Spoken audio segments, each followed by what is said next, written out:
Hi, I'm Shanika Center, and I am the Virtual Content Specialist for Middle School Science for English Language Learners. This is the second video on the video sequence about Google Slides.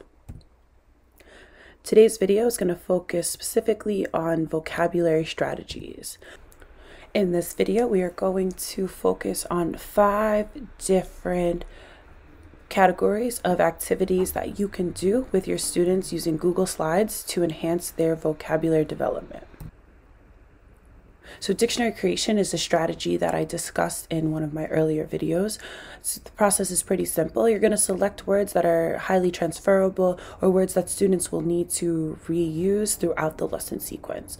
Only include about 3 or 4 words per lesson. Of course, if the students are higher proficiency levels, so like transitioning and above, you can include a few more words, but it's better to focus on them using those words rather than having them use a ton of words. Again, once you determine the words, you're going to find clear and specific pictures that represent the meaning that you want students to have of the word. This can sometimes be tough when we're talking about science and different phrases, but try your best to find the picture that articulates the exact meaning or close to the exact meaning that you want students to have in this context or whatever context you're talking about. Then have students write the word in their own language. Okay, so again, these words were pulled from Unit 4, Day 3 to 7. So the words that you see are words from Unit 4, Days 3 to 7. So this lesson sequence talks about an algae bloom and the weather conditions that led to certain types of environmental changes.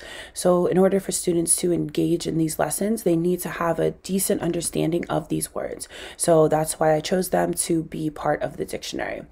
Students would write in their responses where the yellow line is. Again, this is a really good opportunity for them to use Google Translate. A second strategy is matching. So this is pretty self-explanatory. We've all done matching as students and given matching activities. So it's the same thing with Google Slides.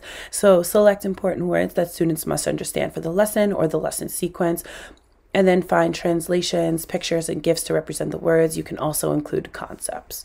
Pretty easy. Here's an example from Unit 4, Day 3. This resource is asking students to understand what different weather fronts occur. After students finish watching this video, you could do a quick comprehension check or check for understanding and give students a matching activity. So students could just take the symbols based on what they understand and match the symbols to the term. The next vocabulary strategy is labeling. Students, you're going to select related concepts that students should make visual connections to. You're going to find a simple image that clearly shows the concepts, and then create a draggable word bank with the concepts, with the words of the concepts. So here's an example from Unit 4, Day 5. This resource is asking students to understand what an air mass is and where they form. So I took this map. It's one of the clearest maps I could find, gave students a prompt. So where do each of these air masses develop? Drag the names of the air masses over the places that they would develop. So students would take the concept and drag it over the location. Again, this is a really quick way to check students' understanding and ensure that they have the proper information to engage in the rest of the lesson. Okay, categorizing. So this is really helpful when you're trying to get students to associate vocabulary words to larger concepts. So what you're going to do is pick vocabulary words that students need to associate to larger concepts. You can also do cause and effect, especially when we're talking about science things, like if we're talking about, say, deforestation, right? The cause of deforestation could be human population growth. So students could categorize the cause and the effect together, especially when there's more than one cause for an effect. So once you once you determine the vocabulary words and the larger associations, you're going to create boxes to help students organize the concepts. Then you're going to create concept banks or word banks for students. This lesson example is from resource 3, weather fronts, which is from lesson day 6 lesson. So students were going to watch a video, and then so this example is from Unit 4, Day 6 and Resource 3 on weather fronts. Students again would watch this video. This is the same resource from the previous strategy, but this is another way that you could incorporate vocabulary development and checks for understanding in students' vocabulary. So this box, this example is a little bit too big, so you would just have to show students how to see the entire box, the entire slide. And then what students would do is drag a front type, a front symbol, and a diagram in each of the box to show their relationships. So students would drag the front type, put it in one of the boxes, and then drag the appropriate front symbol, and then the picture. The last strategy is close activities, aka fill in the blank. You're going to pick some questions that students can answer with words or phrases. Again, this is specifically for vocabulary development, so you want to limit the types of questions you're asking. You can also have students complete full paragraphs, but just be sure to, again, you're limiting the responses because you're checking for their vocabulary comprehension and giving them an opportunity to develop their vocabulary. Once you pick the words or phrases, you're going to create a word bank with the answers. So you can get creative and add pictures, which I will show you in the following slide. This was taken from Unit 4, Day 6, and again, Lesson 3, that's my favorite, on weather fronts. So the questions are asking what type of fronts lead to the most intense weather and precipitation.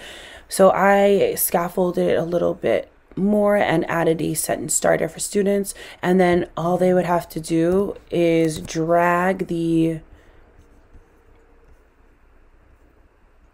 all students would have to do is drag the term into the appropriate place.